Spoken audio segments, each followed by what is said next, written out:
Yeah, it's Mercy. Music by Mercy again. Heat Nation, we the culture. Yo, E, I need you to call timeout. Need Brady to set the floor plan. Tropical blanket, open for the shot. Yo, Greg, set the pick. Still 5 on the floor, still ride for my dog. Still battle on the court, still survive in the war. Keep your eye on the ball, or get burned from the keep this mic off the wall without turning the cheek. From night to day, no sleeping paths or allowed to morning. The love to sleep in us, never catch us on. Live from Miami, we pour in the heat with 5 Reasons Sports from the courts to the streets. Yeah, Wade County, Heat Nation, we still proud.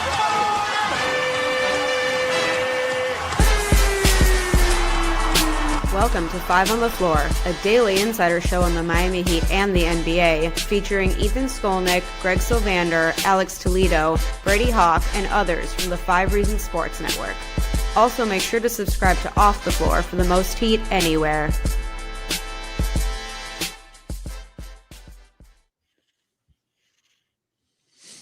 Welcome back to 5 on the Floor Live. I'm your host, Greg Sylvander. Tonight's floor plan, regrettably, I'm sure, with me is Digital Adel, because the Miami Heat just were a distracted, it was a bad game. They lost 127-115 to the Atlanta Hawks at home. This is a team that they should beat even when they're shorthanded, in my opinion, and they didn't get that done. We're going to talk about it for a bit, and then we're going to pivot to trade talk. Before we do, Off the Floor, that's our Discord server. Check it out, $2.99 a month. The link is in the description. We are going to be talking trades 24/7 until the deadline. Check it out. Now is when you should subscribe. Test it out. If you don't like it, you can always cancel, but I think you're going to want to stick around. So check that out. Also, 5 on the Floor is sponsored by Prize Picks. Use that code 5 to get $50 instantly when you play your first $5.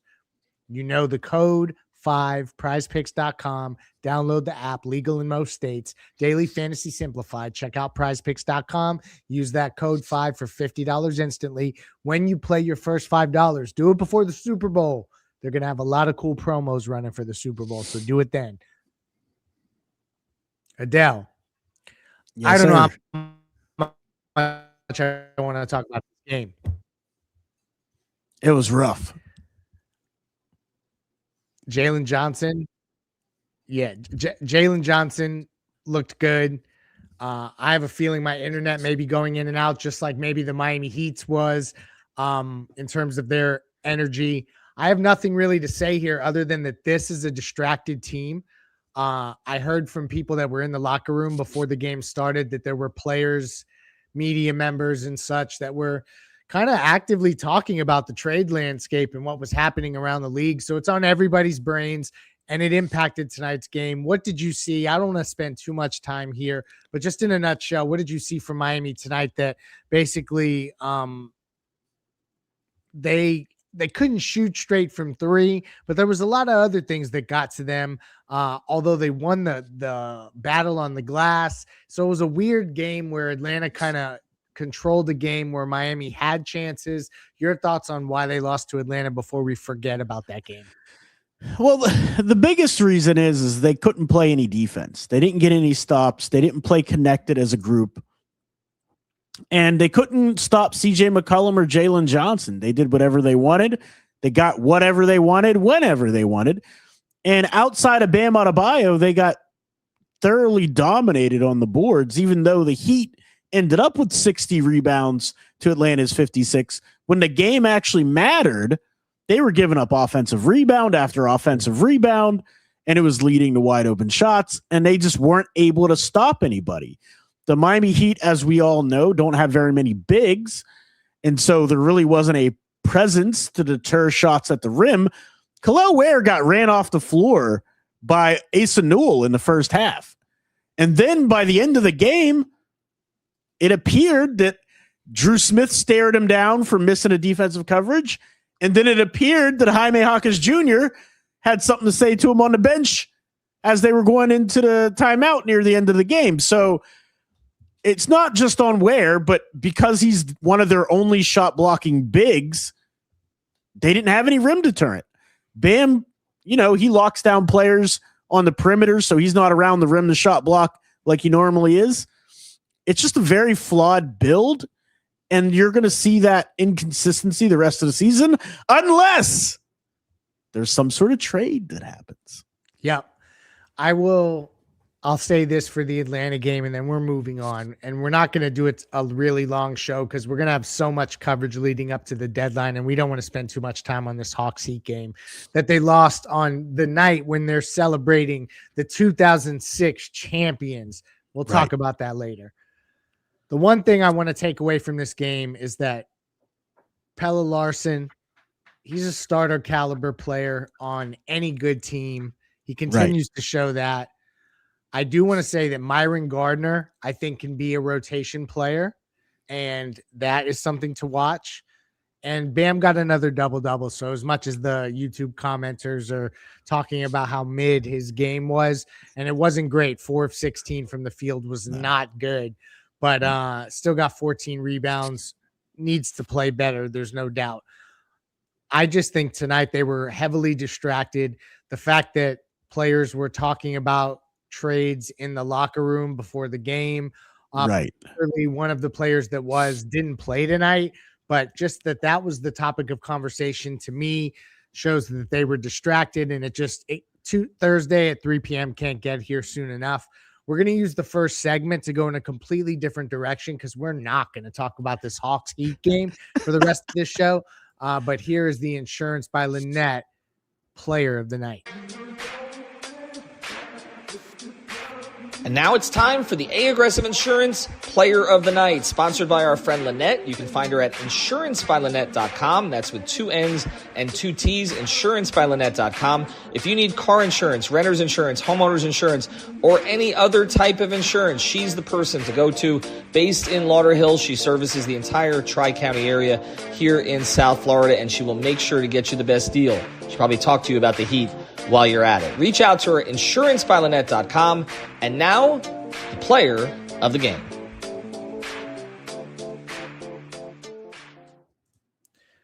So we're not going to do a ton of this, but CJ McCollum, they talked about him maybe being a buyout guy. That's not going to happen.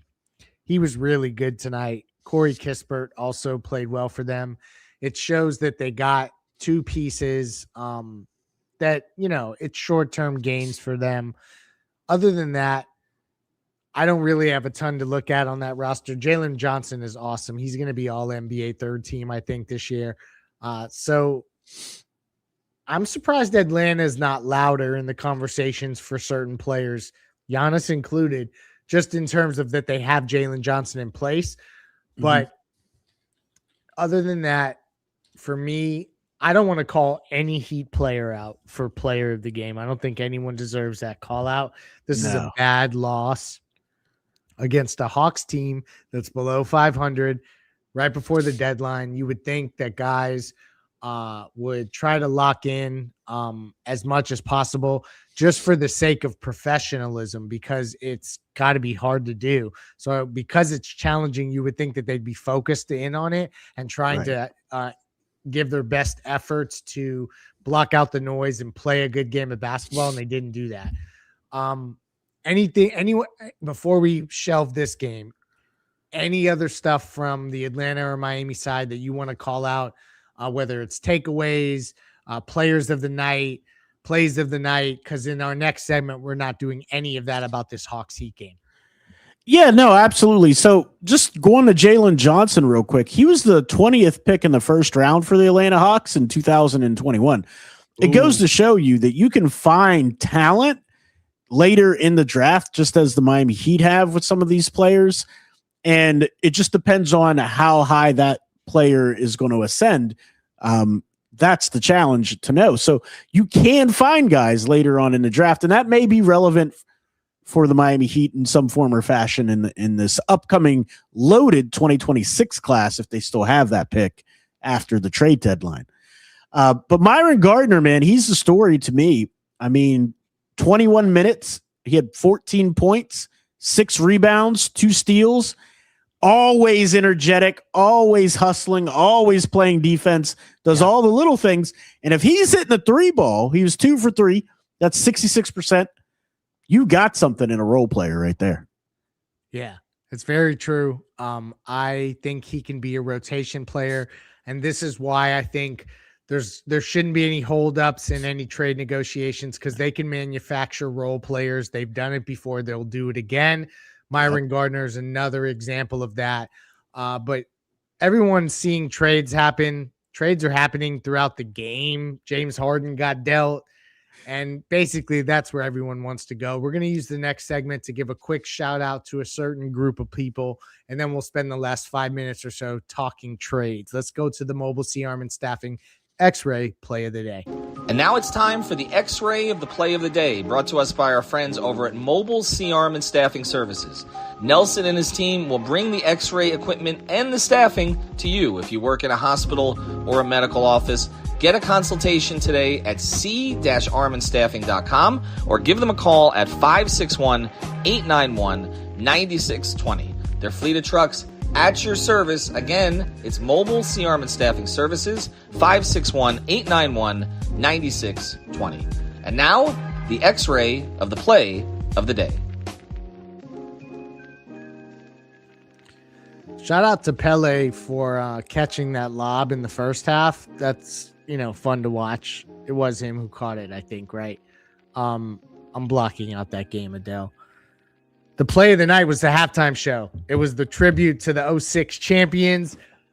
We were telling stories on Discord. Everyone needs to be on Off the Floor. That's where we are talking Heat basketball. We all watched the game together, and we were chopping it up, telling stories about how that game 6, when they won, that night or just that era, like what that was for each of our fandom. It was fun. And watching Wade talk during the halftime, and Zoe and everyone else, they even got Wade on the broadcast. All of that was really cool. I'm glad that they are representing the 06 team, and everyone was there to see it, except Ron Culp, but everyone else was there. So that was a lot of fun. Your thoughts on the 06 championship team? Everyone knows my thoughts. I won't go into a ton of that, but I don't think they've necessarily heard all of yours. What are your thoughts on that 06 title?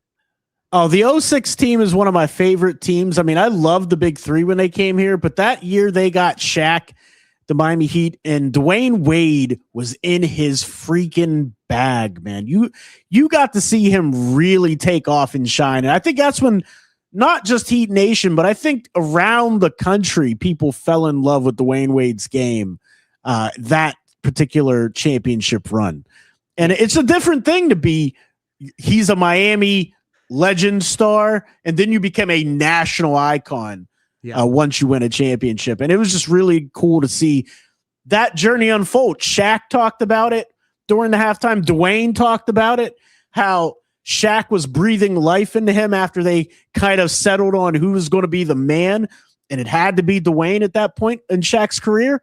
And how, from the top of the organization down, they're like, we want you to be ultra aggressive, man. And you could see it. Like when I was going back watching those games, you could see Wade just continuing to become the most aggressive player on the court, game in and game out in those playoff series. And he said those 4 back-to-back 40-point games are the best games he played in his entire career. So, that's some fun times if you're a Miami Heat fan, man. I loved watching the 06 team. And then you got all the old vets that, that were there, the White Chocolate, Jay Will, man, he was awesome to finally come there. And really cool about Jay Will on that team, he really toned his game down to fit how Miami wanted to play and how buttoned up they were. They didn't want any of, his no look behind the back stuff.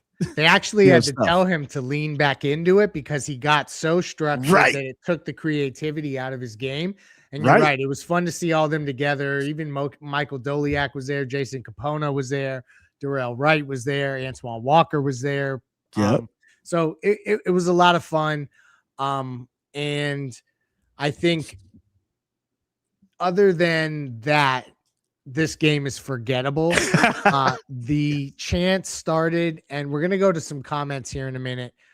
Chant started, "We want Giannis, we want Giannis, we want Giannis." So now we're going to use the rest of this 5 minutes or so to talk about trades. One, I think that it's eyebrow raising for us to see Wiggins get downgraded today out of nowhere when he wasn't on an injury report and sit out. I think that that's something to watch.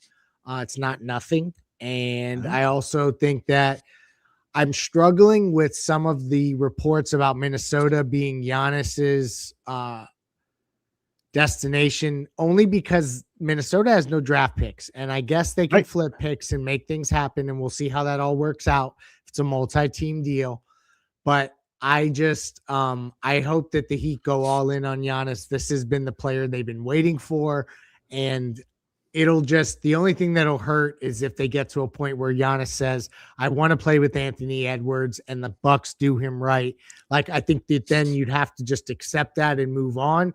It would cause a domino effect of other issues. But other than that, I'd love to hear your take on how the Heat should approach the Giannis trade talks. Do they go all in?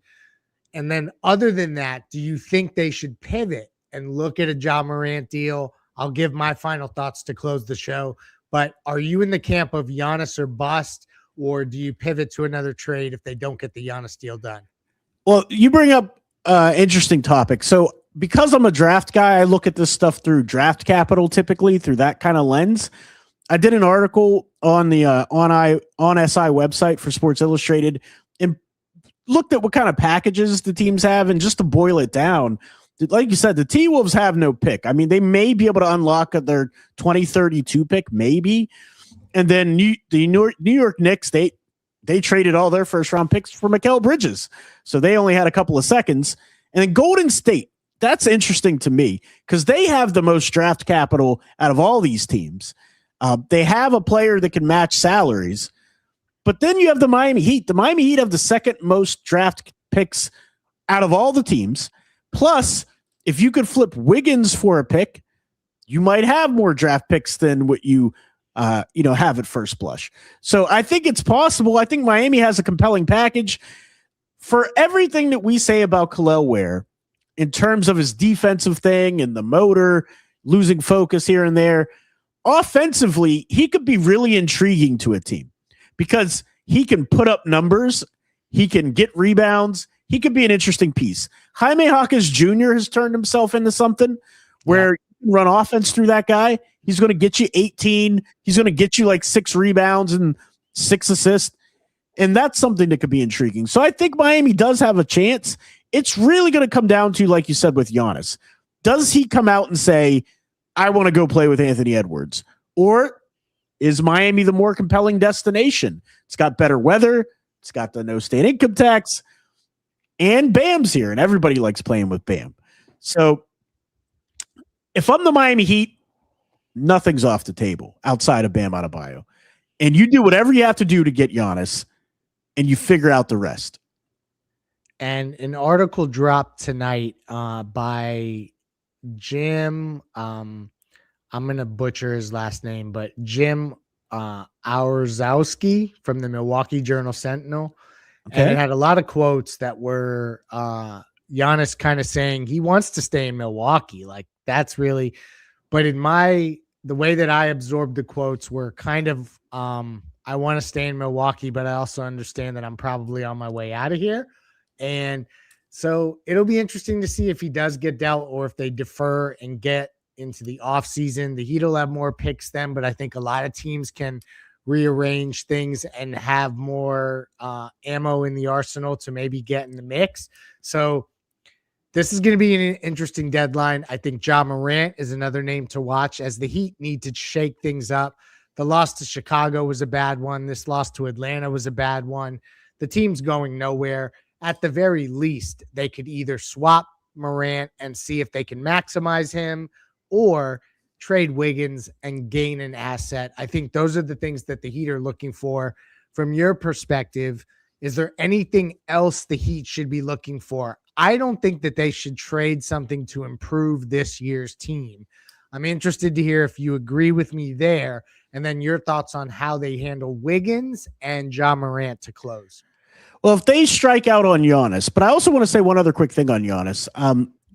Ethan sat down with Sam Amick for a podcast for 20 minutes that they posted yesterday. And he said that when he talked to Giannis, the way Giannis, and I'm paraphrasing, is that he will never ask for a trade publicly. Yeah. So even though he's always going to say, I'd prefer to stay in Milwaukee, in my opinion, that's the way I interpret that. So he's never going to really ask out. But as far as the writing on the wall, he also wants to win another championship, and they're the worst drafting team in the entire NBA.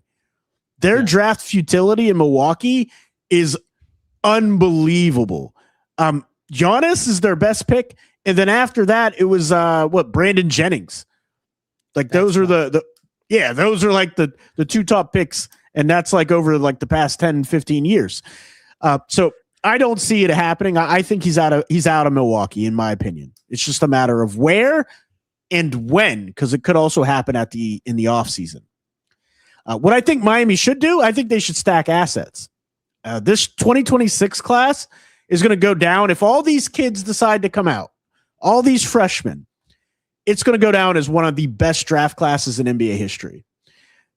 This class is so incredibly deep that you could find a Jalen Johnson type player in this class at pick 20. And in all honesty, pick 5 through 15, they could go in any order and you'd be right. It doesn't matter what order pick 5 through 15 goes, and you could be right. Like they just need to get into this class. And they had their pick, so they could have to surrender that in a trade. Obviously, it'd be worth it in the Giannis situation. I don't think in a John Morant trade they would have to give up their pick this year. I think that they could get that done in other ways. So you're right in that they should keep that pick. If they're selling, though, I don't know that Wiggins gets you a first-round pick. Tyler in his current state, I don't know that he gets you a 2026 first. I'm thinking about ways that they could have multiple picks. So from my perspective, it's about unless it's Giannis, keep that 2026 pick because you never know where it lands. You never know with the way that they're playing, where they'll end up. And so you don't want to make any kind of use Rozier's expiring with that pick to try to boost this group. Don't even think about it. No. I think that you just basically need to see if maybe you can gain stuff for Wiggins. And here's another question for you, Adel. If someone was willing to offer you a 2026 first round pick, you don't know where it's going to land, but you know it's in the first round. Would you trade Kel'el Ware sight unseen for a 2026 first right now? You're asking me that? Yes. You. Yes. Me, 100%. There's no question.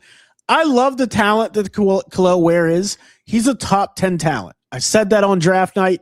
I said that throughout the draft process. He's a top 10 talent. But the big caveat is he doesn't play like that all the time. And he has the mental lapses and he has the defensive lapses and he doesn't play hard all the time.